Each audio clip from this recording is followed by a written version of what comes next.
What's up, Shady Sports? I'm back here with another special guest, Mr. Brian Zambodi. Brian, how you doing today? I'm great. How are you? I'm doing great. I appreciate you coming on. Yeah, So you had quite a journey in your coaching and playing career. Take me back to your high school career. sure. Yeah. I mean, I'll be honest. My high school career was not great. I was a little dude, and I was about 125 pounds. I think my junior into senior year of high school. Um, but I always try to do like the little things, watching film, staying prepared, all that stuff. You know, I mean, I guess for what it's worth, I mean, like I was, a 3 year letterman, all that good stuff, whatever. So it was, I mean, it was a fun time, but I think I was, I didn't really get the, I didn't really get all the coaching to be able to prepare to go into college and really be able to make an impact. So, but I was recruited by a couple schools up there. I decided to go to Mount Ida, which didn't last long. Kind of school wasn't really for me, unfortunately. But I still wanted to coach, so that was the thing. So I went into that immediately after I'd left Mount Ida, and then I did it for God, I don't know, 18 years, I think it was. So before I started playing again.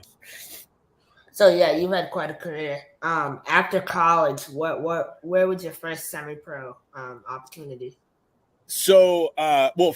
Initially, when I first started coaching, I started with back at my high school again, probably about a year after at Framingham High School, and I did the freshman team there. So we kind of split duties. One coach did offense, one coach did defense, and after that, I think I took about a year off, and then I got asked to coach at Marion High School, which is no more, unfortunately. So while we were there. I was the offense coordinator at the time, and they got approached by somebody that was trying to create a semi-pro team in Framingham at Bowditch Field and bring it back. Basically, he wanted the Shamrocks to be recreated within that area, just under a different name and create the same atmosphere. So we got asked as an entire staff at Marion High School to coach. So that's how I got involved in it. I didn't know anything about it. And I was in for it. More football for me. I'm good with it. So that's how it started. So I guess one of my biggest questions for you is how do you make a game plan in semi-pro football? Because I mean, every week there are new guys coming in, and they're not really sometimes film to watch. Yeah, definitely. It's difficult. It's a different kind of difficulty than high school, where you're exactly right. It's all types of time to be able to prepare. You got 4 or 5 days out of the week. 4 days of hard practice, and then you got the fifth day is basically a walkthrough of everything that you went through for the beginning of the week. So with semi pro. It was basically like the practices were more seeing what guys could do and what their skill sets were initially to start, and then progressing into how we can what's the best way that we can communicate, because a lot of times, unfortunately, you can't get everybody there. I mean, it's just the fact of it. Sometimes one day you'll have 40 guys at practice, and then by the end of the season you'll have 10, maybe, if you're lucky. So what we did, we were very vocal. Like during our first few years as a coaching staff, we were very on top of it. We actually created, and it's not reinventing the wheel or anything like that, but basically we took wristbands and we broke it down by position. So we had 11 different wristbands on offense and 11 different wristbands on defense.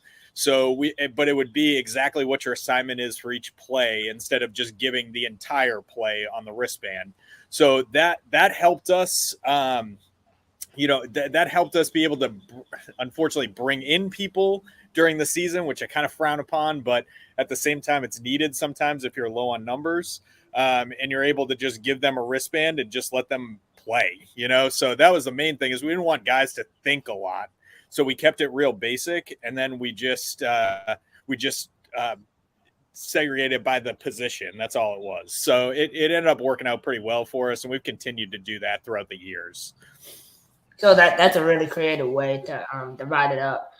So you, I see on your Facebook, you have a lot of Facebook friends who are arena football players.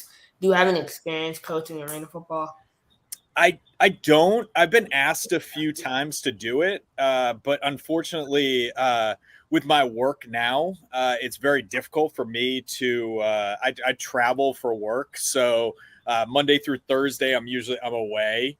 So I still stay in contact with a lot of the guys. I know you've like interviewed like Adam Smith before. Like he's a good dude, and a few of those guys around here. I haven't been able to make it out to Greensboro to one of the games, but yeah, I've been asked multiple times by like lower level arena, upper level arena, stuff like that. But I unfortunately just don't have the time. And now my life's changed a little bit with like I have three kids now, three dogs. So there's a lot going on. So that's when I kind of decided to switch over into playing. So it gave me a little more time. So what do you think about the arena football game as a whole? I think it's great because it's an opportunity for guys to be able to play, and continue to play. I think, from just some of the stories that I've heard, it's just like with anything, there's some, I don't want to talk too badly about it, but like there's some shadiness of some of the teams, probably in like the lower ones that like try to get started or whatnot. And I've heard like a lot of like promising of players, certain things like money, uniforms, scholarships, stuff like that, into college. But the good arena teams that have been around the area and been there for a long time, like I'm super impressed by it because it's not super easy. But if they can find that fan base that really supports it, it's really a win-win for everybody. And I encourage everybody to continue to play. I mean, like just play as long as you possibly can. That's the thing. So, and if you can get paid to play, like good for you. Like that's amazing. So I'm jealous to a point. So I know a couple of guys who have one of the guys I interviewed, he was from Last Chance U, and he Mhm. said that he didn't like playing arena football and he preferred to play outdoor Yeah. semi pro. Do you think that's common with a lot of guys who don't want to go indoors and prefer to play outdoors? Yeah, I think there's a lot of guys that just like the space outside, and be able to play in space. I feel like there's only a certain amount of guys that can that have that niche to be able to play within arena. And I think sometimes it doesn't translate because they've been playing organized football for, I mean, if you think about it, there's no youth arena leagues, so it's like until you get to that point where you can't go anymore, either like you don't want to play semi-pro but you still want to get paid to play football, then you kind of have to adapt. And it's a tough adaptation. So even for like me as a coach, like that would have been like that would have been a completely different scheme. It would have been a different game plan. It would have been a little bit of everything that's different for me. So it would have been an adjustment for me. I can't even imagine how some of the players are, with the motions and and stuff like that. So it definitely it would definitely take a little bit of time, but I mean, I still encourage everybody to give it a shot and play. I mean, why not? So any chance you get. For sure. Would you ever like in the future consider coaching arena? Sure, yeah. As soon as I think this year my work is going to be a little bit crazy in terms of travel. But I mean, I think the ultimate goal is eventually to be home more. I know that's like my company's goal. So eventually, I would love to. I think it would have to be some discussions with the family and stuff because the two boys that I have are into football, so it's like we don't want to take away from their opportunities and being able to help them. So, but yeah, I mean, I definitely think down the line as they get older and into high school and more organized sports and stuff like that, I think I'll reopen that door, so to say. So. For sure. So you're down there in North Carolina right now. You're Yeah. from Massachusetts. What are in this is another question outside of football. What are the main differences you see from the states? Let's see. All right. So, well, if we're going, I know you said outside of football. The main difference down here is it's a lot less congested. Obviously, with like I lived in the city for a while in Boston, and down here is a lot more spread out, a lot more a lot more communities or whatnot of houses and stuff like that. But outside of that, the weather's great. So like when we get into the football side of things, there's 3 seasons. So there's a spring season, there's a fall season, and then there's the summer season too. So there's there's definitely more to there's more time to be able to play than just the fall season up north. But I know I'm going to get some stuff for saying this, but the competition that I've noticed up north is just a lot better. It's a lot of Division III guys, a lot of Division III, Division II guys, and a sprinkle of Division I guys. But you notice, and I'm sure you know from covering it or whatnot, is like a lot of guys stay on the same team for a long period of time, and they really like it's a tight knit group and they're like ready to roll, and down here, it's a little bit more lax where it's kind of come and go as you please. Whoever's going to pay you some money will usually like get some of the better players. But there is like a few organizations down here that are very structured and very much like the Fury or the Shamrocks or whatnot. So there's definitely some differences. I miss up north. Like I always go back to the Shamrocks game whenever I can get up there or whatnot, whenever they're having a game, because I love the crowd and like just being able to have like a nice arena, a nice field. Down here is a little bit different, where it's a little bit frowned upon at high schools, so there's not as many high school fields that people can get, especially not colleges. It's more or less like elementary school and middle school fields, which can be like real rough, as you probably know. Even up there, it's rough, So it's definitely it's very different down here than what it is up north. The commitment is 10 times more up north than it is down here, unfortunately. So not saying that there's not good players down here. There's great athletes down here. And there's great players. It's just the loyalty to the team to be able to grow it. If you have a bad year 1 year, like you might have half your team going somewhere else, unfortunately. So For sure, yeah. I mean, down in North Carolina too. Like, you look at your 2 arena teams, right? Carolina and Fayetteville. You look at yeah. the 2 quarterbacks of their teams, man. Like, those are well-known names, and then Adam Smith, obviously. So do you think the Marlboro? So I know you're from Massachusetts, obviously. Yep. You heard about my Massachusetts Pirates. Do Yep. you think the Shamrocks will ever be at a point to be able to scrimmage the Pirates in a preseason game?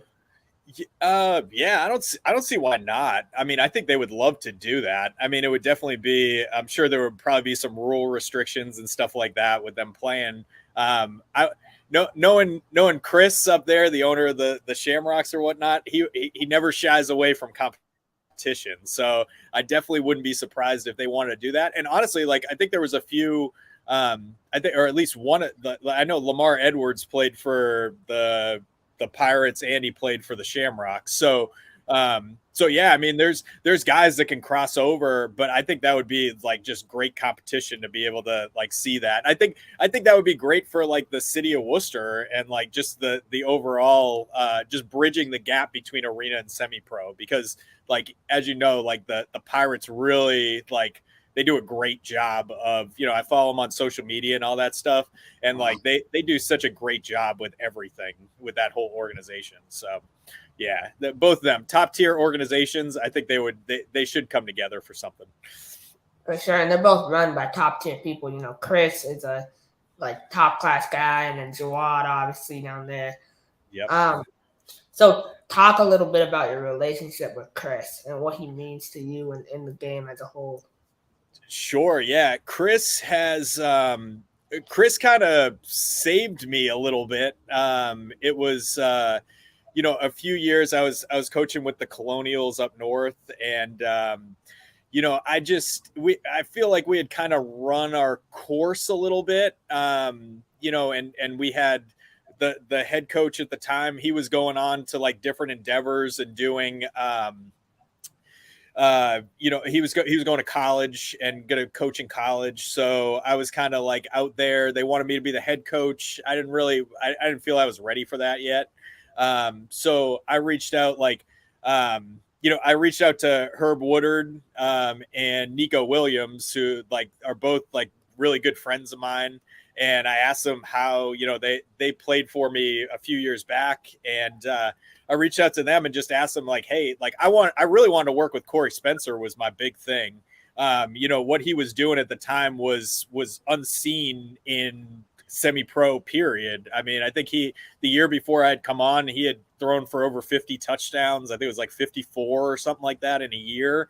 And like, that just attracted me to doing it. Whether I was, and they said really the only thing that I could do was come over and be like a co-offense coordinator at the time. So with Rick Clemens, who's again one of my good friends still, and we just we clicked really well, really quick, and same with Corey, and really everybody on the team. So we were able to like really come together and like and create a solid squad and a solid side on the offense. That defense is always unreal. So it was just good to be able to get back with some of the guys that I was friendly with, and Chris was just a huge. He always made me feel super welcome. And he just ran like a first class organization, and like it has not stopped, and he's just so good at doing it that like if I was ever to come back up there, like that's the place I would go, even though Harry's got the offensive coordinator deal pretty dialed in, so I wouldn't rock the boat like that, so he does such a great job too. So for sure, no, the Shamrocks are one of probably the best semi-pro team in the country, to be honest. The way they run from top to bottom. So you had a really interesting journey. You obviously just finished what I think is your final professional semi-professional season, unless you want to come back next year. What do you think? Yeah, so I decided about a year ago. I turned 36 back in March of 2022, and I I kind of like what I had talked to earlier about like some of the guys down here is it's just like there wasn't a lot of preparation for the season. Like a lot of guys weren't in shape, ready to roll. I mean, there's definitely some few that stay in shape and do a really good job and take it serious. So I wanted to commit a year to like really getting in like the best shape of my life and coming back and playing one more year. Like I said, I felt like I had like some unfinished business in high school. I didn't feel like that was like my last hoorah or whatnot. And like, I just wanted to do it one more time. So I hired a trainer who like not like an in-person one, but basically he makes all my workouts. He played linebacker at Liberty. He does an amazing job with meal plans and workouts. And he knew where we were very focused on like what the goals were and where I was going to play and being able to prepare myself for that. So basically for the next probably about 8 to 9 months, I really hit the gym hard. I mean, 6 days a week, field work, gym work, a little bit of everything. So, a lot of cardio, just getting myself prepared for it. And I kind of surprised myself when I went out there and like, I felt like I played really well, probably better than like when I was in high school. I was much smarter than I was back then. Understanding, concepts and being able, and I didn't want to play offense, which is kind of weird because, I've always been on the offensive side. And so I wanted to play corner originally. And I realized maybe my age has got me a little bit slower. So I ended up playing safety, outside linebacker, and even the last few games I played middle linebacker, which I definitely I got beat up. I'm not that big, so it's like it was interesting, but I had a ball doing it from that side of the just a different perspective of semi-pro, of being a player, and some of the frustrations that you go through with ownership, coaching, stuff like that. And like it gave me a different perspective on the other side of it, of like how to be able to overcome that. And it was a great experience. And it's not going to be my final season, so I am going to play one more year is my goal. So I haven't got to a point where like I quit drinking like altogether. So I've been sober for 9 months, like just so I could get in shape, like the like optimum shape. And I've kind of kept that going. So I'm going to keep it going until next season, and I'm already training for next year. So we have an agreement. My girlfriend and we have an agreement that I can only play the spring seasons. So I only got one season a year. So I'm going to make the most of it. For sure. No, I mean, alcohol can definitely bring you down, not make you in shape. But I want to appreciate you for taking the time out of your day. My final question for you is, so I'm a aspiring owner and coach myself. What would be the biggest piece of advice that you have to give kids my age and the future generation of coaches? Sure. Honestly, just like for me, it's like I always want to be a player's coach and be able to help them. Like the biggest thrill that I get out of any of this semi-pro stuff is getting some of those kids that are like straight out of high school that might not have had the grades, or maybe even like something affected their home life or whatnot, that caused them to not be able to go to college right off the bat, right out of high school.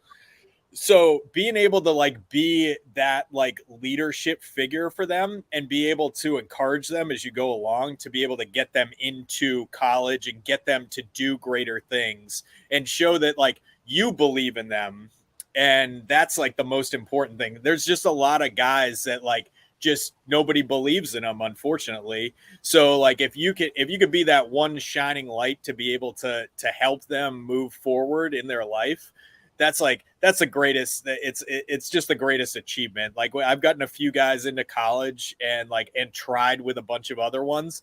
I mean, it's really if they want it or not is the main thing. But outside of that, like it's, I just say keep grinding on it, and like just make sure that you surround yourself with the right people too. If you're becoming an owner or whatnot, make sure you vet out like your coaches and some of the players, and get opinions from other players too. It doesn't mean that the tail's wagging the dog or anything like that. If there's guys that have played with another guy that may have caused problems on another team, like nobody needs cancers. Like you need guys that like really want to be able to build something and grow, especially if you're a starting owner or coach. That's a really great piece of advice. I'm definitely going to use that, and you'll be my first call when I'm an owner one day. Awesome, man. I appreciate it. Have a great rest of your day, and I look forward to hopefully seeing you coach arena football here soon. Absolutely. Sounds good. Thank you very much. No problem. Thank you. All right. Have a good one. Bye. This is Brett, and you're watching Shady Sports Network. Tune in, hit that like button. You might wonder, what do these guys do? Player signing announcements. I never in a million years thought you would actually come on to break this news. So without further ado, go ahead and tell everybody what happened today. Yeah, man. I just had a workout with the Cincinnati Bengals. Signing me right out. Without further ado, I'd like to announce that, I'll be taking my talents to Salina Liberty. This just in, the Major League of Football is reportedly collapsing, unable to pay hotel room bills, with players being kicked out of their rooms and hotel managers asking them to leave voluntarily without issue. And then we got Lions wide receiver Williams is debuting this week as a starter. That's something to look at as far as the eye test goes. And then another one on the eye test is Mostert might be coming back to Miami. And we can see if he has a role in this offense and see if he can be viable for the next couple weeks coming and help us in the playoffs and possibly towards a championship. That would be very nice. because he's sitting on my bench right now.